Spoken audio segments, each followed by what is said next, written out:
I grew up in rural Idaho, the kind of place where everyone knows everyone, and outdoor work is just a part of life. After high school, I took a job with a small trail clearing company. It wasn't glamorous, but it paid well enough for someone who didn't want to sit behind a desk. We mostly worked contracts from the Forest Service, clearing old or overgrown hiking paths deep in the state's vast national forests. In the summer of 2021, we were assigned to a project that still gives me chills to this day.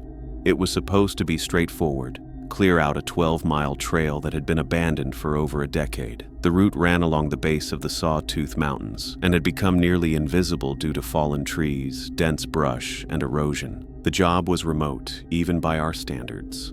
We had to drive 3 hours down a dirt logging road just to reach the trailhead. From there, it was a 3-day hike-in to where the work was supposed to begin. We had satellite phones, gas-powered saws, and food packed for a week. Everything was packed with care. Rick, our boss, was particular about equipment checklists, and Joey double-checked the med kits and fuel tanks. There were 5 of us: my boss Rick, a quiet guy named Marcus, a former ranger named Joey, and my childhood friend Aaron. Rick and Joey were seasoned, having done wilderness work for decades. Marcus was new, like me, and didn't talk much. Aaron and I were mostly excited to be out of cell service for a while. The group dynamic was easy, until it wasn't. Things were fine the first few days. The hike-in was brutal, but the scenery was incredible. We moved through thick pine forests, across cold streams, and up steep ridges. The deeper we got, though, the stranger it became. We started noticing little things: scratched symbols on trees, rocks stacked in unnatural ways, and once, a necklace hanging from a branch that none of us dared touch. Rick dismissed it as some hippie hiker ritual, but Marcus was visibly uneasy. Joey said he'd seen similar things in areas with squatter activity and warned us not to wander off the trail. It wasn't unusual for drug addicts or fugitives to hide out in forests, and Joey had a few horror stories from his time as a ranger. On day 4, we set up camp near a stream and began work early the next morning. That's when Marcus first mentioned hearing voices. He said he'd been up late and heard what sounded like 2 people arguing in the trees. None of us heard it, but it clearly rattled him. He didn't sleep the next night and drank 2 cans of an energy drink to stay awake. Rick scolded him the next morning for slacking off on clearing brush. That afternoon, Joey found something about half a mile from camp while clearing underbrush. It was a small lean-to shelter, hidden behind thick pine. Inside were empty cans, broken glass, and a rain-soaked sleeping bag. It looked like it hadn't been used in months, but nearby, we found fresh footprints in the mud. Rick was the one who found the prints. "Bare feet," he muttered, crouching to inspect them. "No shoes." We stared at each other, trying to make sense of it. Who the hell was walking barefoot out here? We didn't bring it up again, but nobody slept well that night. Aaron kept his headlamp on the entire time. Marcus started sleeping with a hatchet beside him. On the 6th day, things escalated. I was clearing a narrow switchback when I saw something that made me freeze. Nailed to a tree, about 5 feet off the ground, was a doll, a human-shaped rag doll, filthy and weather-worn. Its button eyes were missing, and something dark was smeared around its mouth. Red or brown, I couldn't tell. I called for Joey. He came over, looked at it, and simply said, "Take a photo. Leave it alone." We kept clearing the trail, but it was slower. Everyone was distracted. Aaron whispered to me that he'd seen someone standing between the trees the night before, just beyond the firelight. Said it didn't look like a man exactly, too tall and too thin. He didn't want to tell Rick, but I could see the fear in his eyes. Marcus began muttering to himself at night, and I heard him crying once. That night, around 2 a.m., our satellite phone buzzed. It was supposed to stay off unless we had an emergency. Rick answered it and listened for a long time before hanging up without saying anything. He didn't sleep the rest of the night. At breakfast, he told us that the Forest Service had received a signal ping from a nearby emergency beacon, one that hadn't been issued in nearly 12 years. "Might be a fluke," he said. "Might not." We packed early and pushed deeper into the trail, knowing our time was almost up. The final morning, Marcus didn't come out of his tent. Rick unzipped it and found him curled in a ball, eyes wide open, lips moving silently. He was shaking like he'd been electrocuted. Joey tried to calm him down, but Marcus just kept whispering the same thing over and over. They watch when we sleep. They wait when we stop. We carried him out that day. No way were we staying another night. He didn't respond to us, didn't eat or speak, just stared ahead, whispering to himself. On the second night of hiking back, Aaron thought he saw someone following us. When we turned around, nothing was there. 3 miles from the trailhead, we found the campsite, not ours, someone else's. It was crude, scattered with torn fabric and bones. Animal bones, we hoped. A burned Bible lay among the ashes of the fire pit, and several trees had been carved with circles, symbols none of us recognized. Joey took out his phone but put it away when Rick told him not to take pictures. "We don't want any of this following us home," he said. Rick ordered us not to take pictures. We picked up our pace and didn't stop until we reached the truck. When we got back into cell range, Joey called the Forest Service and reported everything. The response? That trail isn't in our system anymore. They refused to send anyone to investigate. 2 weeks later, Marcus checked into a psychiatric facility. Aaron doesn't talk about the trip anymore. Rick quit the company, and Joey moved out of state. I tried to write about what happened once, but the words never came out right. I still work trails, but I'll never go back to that stretch of forest. Even now, when I go out alone, I carry extra batteries, a weapon, and a whistle, just in case. The weirdest part, 2 months later, I got a package in the mail. No return address. Inside was a photo of me, standing in the trees, alone. The photo had been taken from maybe 20 feet away. I had no memory of it being taken. On the back, written in red ink, was a single sentence: "You left the others behind." To this day, I don't know who sent it. I don't know what happened to Marcus's mind, or who, or what, was out there watching us. But I know this. Some trails are left abandoned for a reason, and some warnings aren't meant to be ignored.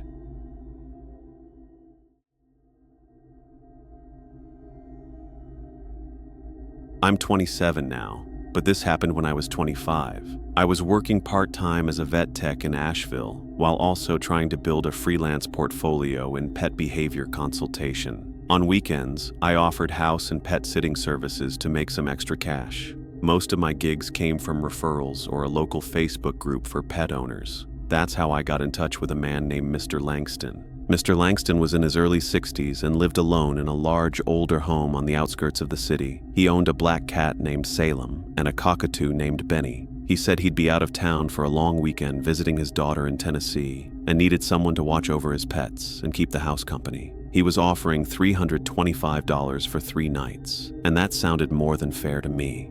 When I arrived for the walkthrough, Mr. Langston gave me a tour. The house was dimly lit even in daylight, and most of the furnishings looked like they hadn't changed since the 1980s.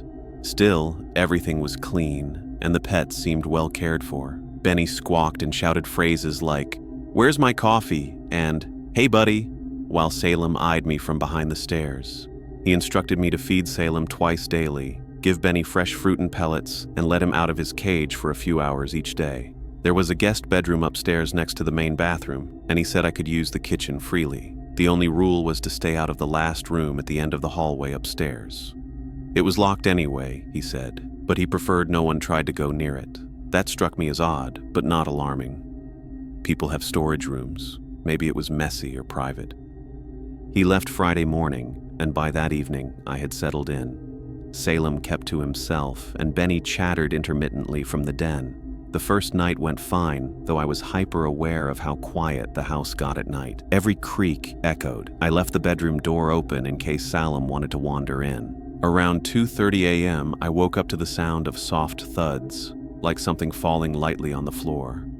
I sat up, heart racing, but after a few moments of silence, I lay back down. I figured it was Benny moving around in his cage, or maybe Salem knocking something off a counter. The next day was uneventful. I cleaned the litter box, changed Benny's water, and let him out to perch on the curtain rod. He mimicked a cough a few times and said, "Don't go in there once," which made me pause, but I assumed he had picked that up from TV or Mr. Langston. Still, it gave me the chills. I left for about an hour that afternoon to run to the store and came back to find Salem staring at the staircase. His tail was puffed, and he didn't move even when I called him. Benny was silent. I walked up slowly, feeling nervous for no good reason. I didn't hear anything unusual, but something about the air upstairs felt heavy. That night, I fell asleep with my bedroom lamp on. I had just started to drift off when I heard footsteps in the hallway, measured, slow, deliberate. My blood ran cold. I strained to hear more, but the steps stopped just outside the bedroom door. I couldn't bring myself to look. After what felt like minutes, Benny suddenly screeched from downstairs. "He's here!" over and over again. I leapt out of bed and slammed the door shut, locking it. The footsteps didn't resume, but I didn't sleep the rest of the night. In the morning, the hallway looked empty. I checked on Benny, who was uncharacteristically quiet, and Salem was hiding under the couch. I texted Mr. Langston to ask if anyone might have had access to the house. He didn't respond. That afternoon, I decided to leave early. I packed my bag and fed the animals one last time. As I went upstairs to grab my charger, I noticed the door at the end of the hall was cracked open. It had definitely been locked before. I stood frozen. A faint smell, like mold and old perfume, drifted out. My brain screamed at me to leave it alone, but I walked slowly toward the door. Inside was a room covered in floral wallpaper, dim with only a sliver of light coming through the curtains. There was a small twin bed, dusty porcelain dolls on a shelf, and a rocking chair facing the wall, and it was rocking. I didn't go in. I turned and ran, grabbing my stuff and leaving the key under the mat. I didn't lock the door. I didn't care. Later that night, I got a voicemail from Mr. Langston. He sounded casual, thanking me and asking how the pets did. I never returned the call. A week later, he left a glowing review in the Facebook group, but I never responded. I still think about that room, about the words Benny said, and about the footsteps that stopped just outside my door. Whatever was at the end of that hallway, I never want to meet it again.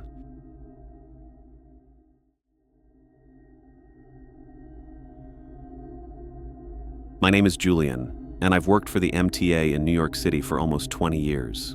Currently, I'm a night shift transit operations supervisor, which basically means I'm responsible for checking station operations during the overnight hours. It's not glamorous, but I've always preferred the quiet of night. Fewer people, less noise, until it gets a little too quiet. This happened during one of my shifts last spring. I was doing my usual rounds, transferring between stations via train, something we're allowed to do for supervision purposes. I had just boarded a local train from the 145th Street station around 2:50 a.m. It was one of those deep, echoing stations where sound travels strangely, and there's never anyone on the platform at that hour. I boarded the last car of the train. It was empty, not unusual for that time, but you always get a slight chill in your spine when you realize you're the only person in an entire subway car, with nothing but fluorescent hums and the occasional screech of brakes to accompany you. At the next stop, 125th Street, a man boarded.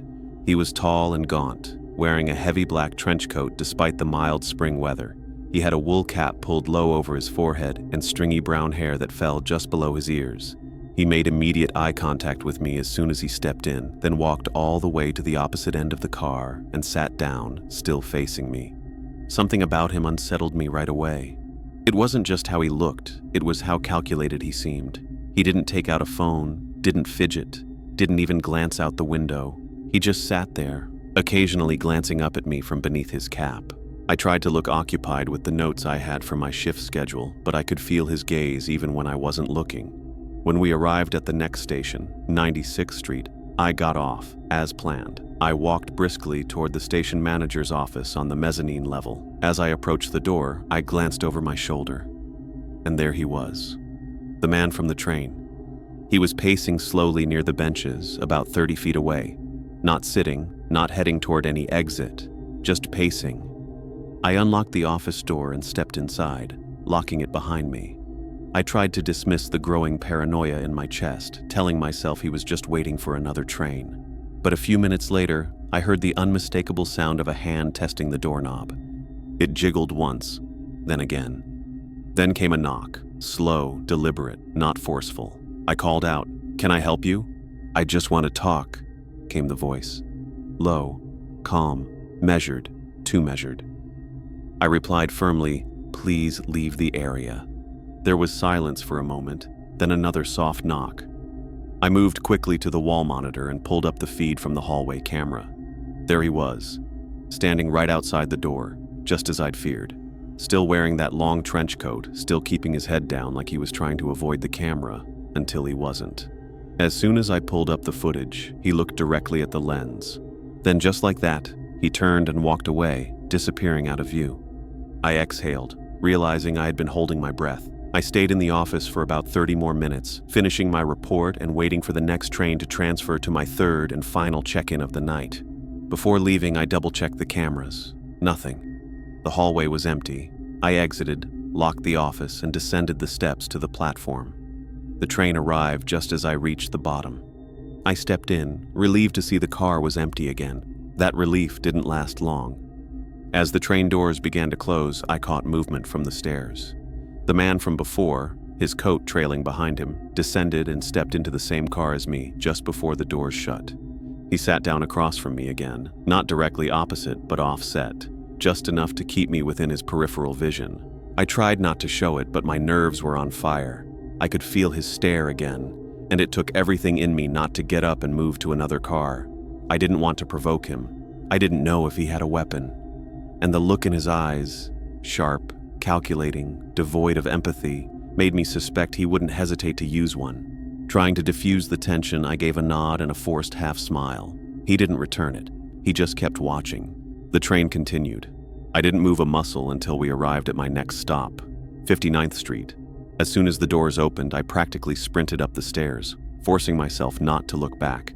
But I could hear him, footsteps echoing up behind me. I reached the surface and made a beeline for the nearest open establishment, a 24-hour diner on the corner. I stepped inside and took a seat at the counter, pretending to study the menu. A moment later, I saw his reflection in the glass of the dessert case. He had stopped just outside the window. He didn't come in. He just stood there, staring at me through the glass, unmoving. After about 15 seconds, he turned and walked away down the sidewalk. I stayed in that diner for 20 minutes, sipping on lukewarm coffee, heart still pounding. When I felt certain he was gone, I left and made my way to the final station where I had to clock in. It was quieter than the others, smaller and oddly darker, even with the lights on. Once inside the supervisor's office, I locked the door and immediately checked the camera feeds. There he was, 30 feet from the door. Just like before, he wasn't walking. He wasn't even pacing. He was standing still, watching. He turned to look directly into the camera, and then he didn't move. He stayed like that for a full minute, just staring. Then slowly, he lowered his head and walked out of view. I waited until sunrise before I left the office again. And when I did, I walked in the opposite direction from where I had last seen him. I kept my head down and took a different train home. I never saw him again, but I've never taken a night shift without checking the cameras obsessively ever since. Who he was, what he wanted, or why he kept following me, I'll never know. But I do know that something was wrong with him, deeply wrong.